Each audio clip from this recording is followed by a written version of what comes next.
So I'm just going to review very shortly some information about MS-related pain so you can have this. For some people it feels quite helpful to have information. Some pain in MS is neuropathic, meaning it's caused by damage to certain nerves.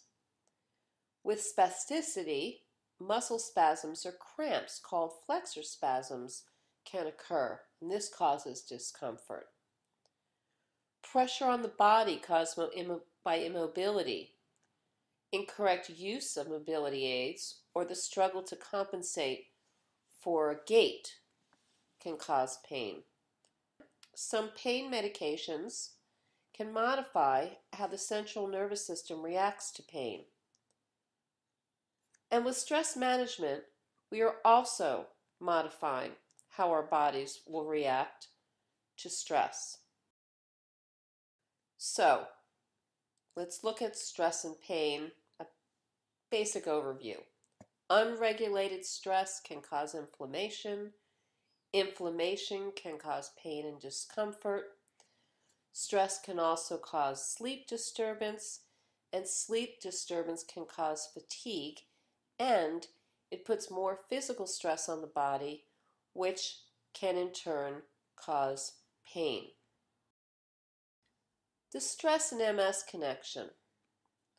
So there is no research indicating that stress causes MS or contributes to the progression of MS. There is evidence that stress may contribute to increased MS symptoms.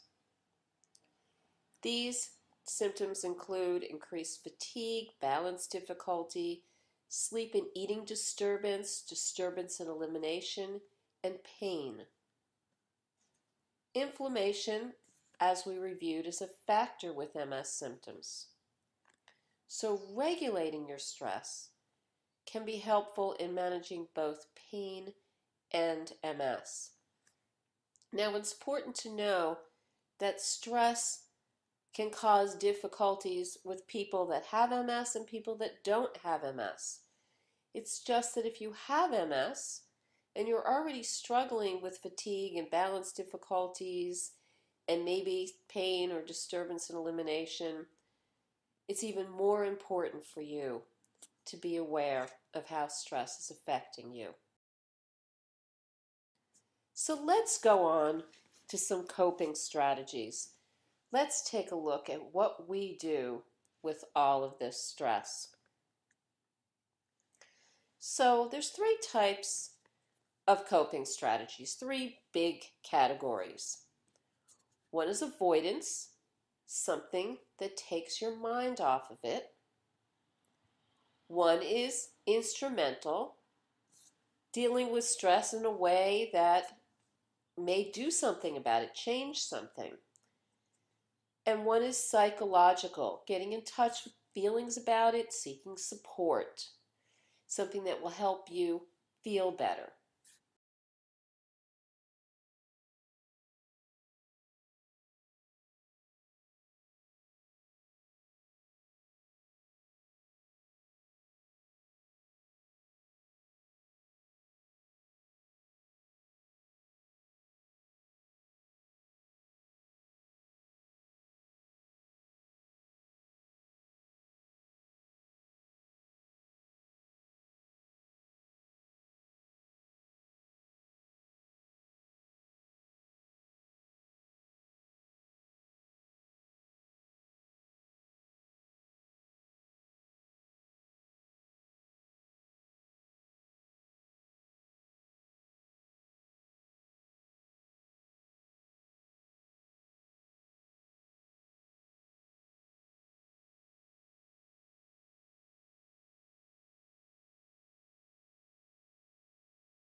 When is avoidance not helpful? It's not helpful when you need to take action. You need to do something and you don't. You're avoiding it. When you're being like an ostrich, putting your head in the sand, but when you do that, the rest of you becomes very exposed and vulnerable. If you're spending most of your day, most days, with entertainment that just essentially zones you out but doesn't really help, just sitting and staring at television or something else. If you're isolating, if you're avoiding life, if you're not making important and necessary appointments, smoking is a way of avoiding it's not helpful, or drinking too much, overeating or undereating. Again, the zoning out for hours in front of the TV or computer. So many people use this, I wanted to put it in twice. You're withdrawing from friends or family or activities. You're overusing prescription medication. If you're using your pain medication to relax, or you're using illegal drugs to relax. If you're sleeping too much, taking a nap can be helpful, but if you're sleeping to avoid, if the opposite of that, if you're trying to fill up every minute of the day to avoid having feelings or to look at any problem, that's also not helpful. Let's look at instrumental. Instrumental coping strategies are coping by finding an answer. So what's a really good, helpful instrumental coping strategy? How about participating in this program? You're having some difficulties, so you do this. This is an instrumental coping strategy, something that will bring change. Learning to use an adaptive device, consulting with an expert, asking others how they've dealt with anything that might be stressing you. Researching online to find resources is a wonderful option. And learning new ways to do it, whatever it is. Finding a different way to do it. When is instrumental not so helpful? If you're spending hours and hours and hours most days trying to learn more about MS or whatever your stressor is, that's not helpful. And that can happen. You can go online and it's just endless. When you're putting pressure on yourself to find a way to be able to do it, and that's causing you more stress, exhausting yourself looking for answers, spending too much time focusing on an issue and spending so much time that it's really taken over your life. You're not having very much fun. Psychological. Psychological coping strategy is coping by recognizing you're having a hard time and essentially honoring your feelings. So helpful.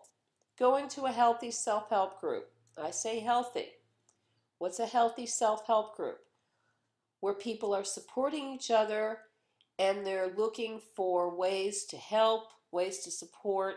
They're looking for solutions. Not so healthy support self-help groups, people tend to try to stay stuck in a problem, and going there doesn't feel any better. Talking with someone supportive. Seeking psychotherapy, which is someone who's supportive, but person's a professional and may have some techniques to help you also. Writing about it, journaling, is a wonderful way to put your feelings down. And experiencing your feelings, like crying or getting angry, but then just releasing it. Meditation and prayer are wonderful ways to be in touch with what you're feeling and release. And we'll be using some meditation tools. You'll be learning that later on. Not so helpful. If you're spending most days in tears or angry, that's time to get some help, and we'll talk a little bit more about that. If you're spending so much time focusing on a problem that you aren't seeking any solutions or looking for ways to make it easier, that's a problem. If you're hurting yourself in any way, causing physical harm to yourself or saying horrible things to yourself, that's making your hard time even harder.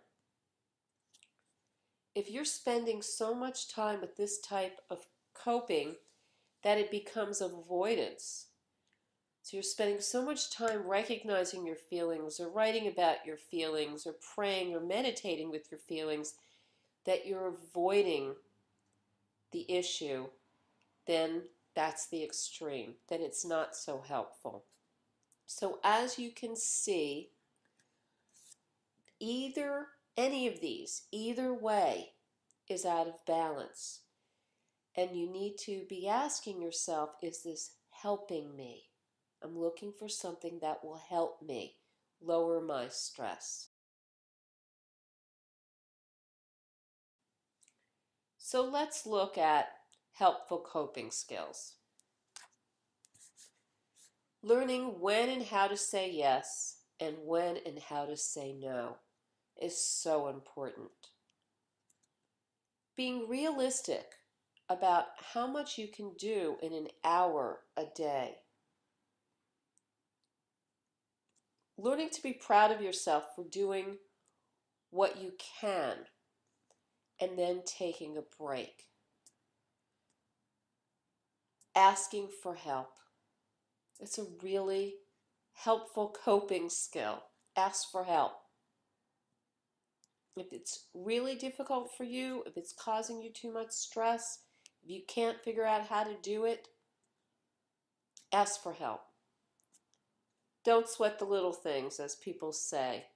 Recognize when something really is a small thing that you can probably find a solution to, and when it's really big. And sometimes the smallest things can upset us the most.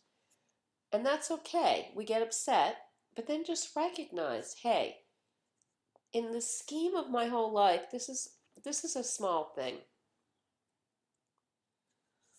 And what can be really helpful is if you have a big thing to do or a big problem, try to break it down into smaller little things.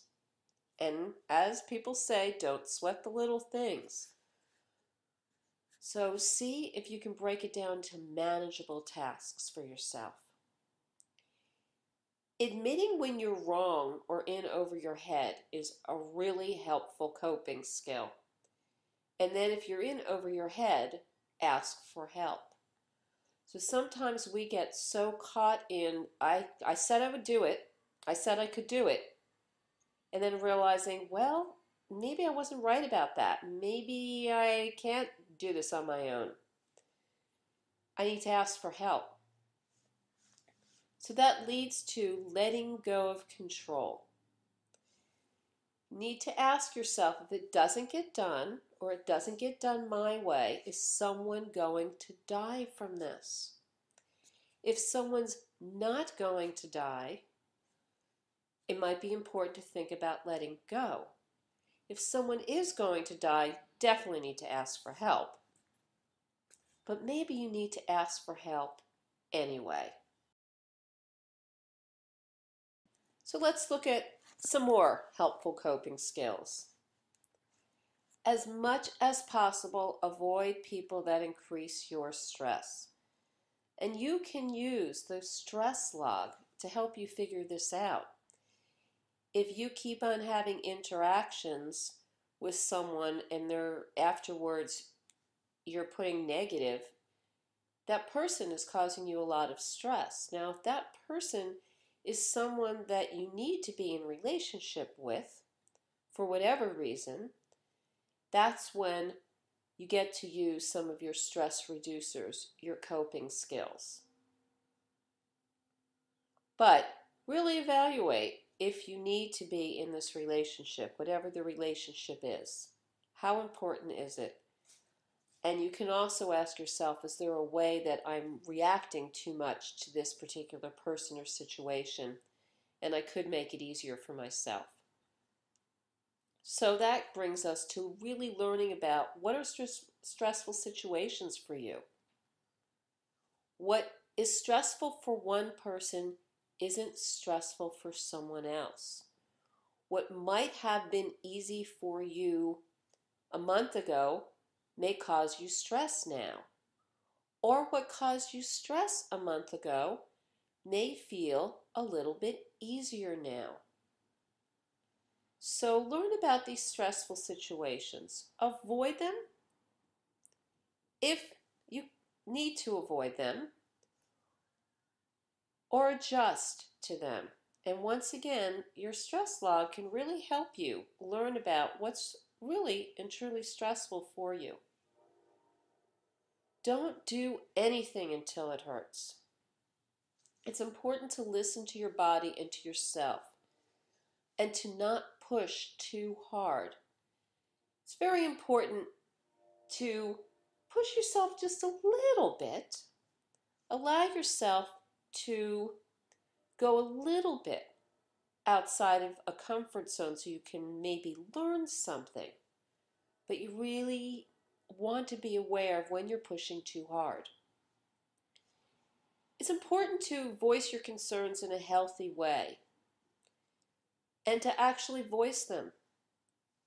Instead of resenting things or blowing up, holding them in, be willing to talk about it and be willing to compromise, even with yourself. Even with the part of yourself that says, we're going to do it this way, be willing to compromise even with yourself. Learn how to budget and manage your time and energy. Your energy, it's important to budget just as much as it's important to budget money. And the National MS Society has quite a bit of information available to you about fatigue management and energy budgeting.